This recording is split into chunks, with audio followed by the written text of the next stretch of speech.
Hey guys, Jay here, and today I'm styling a wig for Alastor from Hazbin Hotel.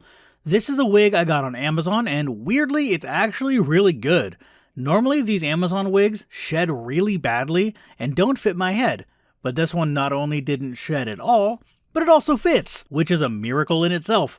The wig will be linked in the description, and it comes with ears and horns that I'll talk about at the end. This wig is super easy, and all I need to do is style the swoop bangs and fluff the rest of it a little bit. Weirdly, the wig is parted in an odd place, so I have to use the hairdryer on the highest setting pressed up against the wig for a few seconds to heat form the hair to part it where I want. After that, I use a technique called back combing, where you comb the hair backwards to give it more volume. This slightly tangles the base of the hairs, meaning it'll appear thicker because the tangling doesn't allow it to sit flat anymore. And then you just lightly comb the top layer to look nice and untangled to cover the mess that's under it. I also use the scissors to cut the bangs shorter. They're just a little bit too long for what I want. Also, I didn't have to do this, but if the hair doesn't want to swoop correctly, you can also use heat tools like a straightener or a curling iron to force the fibers to swoop the way you want. Just be very careful because a lot of Amazon wigs cannot take super high heat or they just get damaged. And this one likely needs a very low heat setting. I use the hairspray to keep everything in place as well, and I like a slightly more natural look in my wigs, so I wanted to have the tip of the bangs swoop thingy to not be a perfect spike. I just wanted it to look like the hair was swooped over.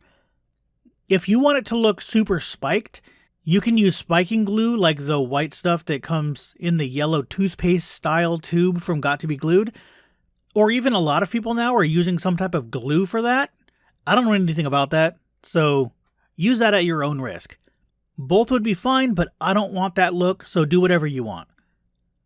After I get the bangs how I want them, I lightly backcomb the rest of the wig to give it a little bit more volume, as the bangs seem to be the only place that's really all that thick, and the rest isn't. And then I even lightly hit it with hairspray to stop any hairs from sticking out all weird. And at this point, the wig is actually done. So here is the ears and horns. I don't like the horns. They're way too tall and the clips just came right off. The adhesive they used didn't stay at all. But the ears are actually pretty decent.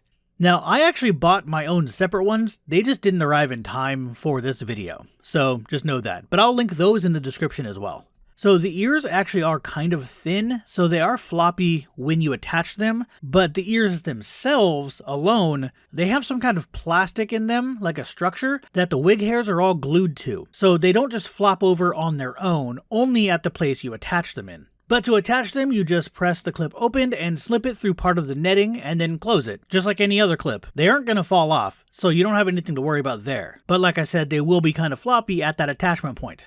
And you can even use more hairspray to style the ears. But that is the end, and there will be more on this cosplay later, so stay tuned.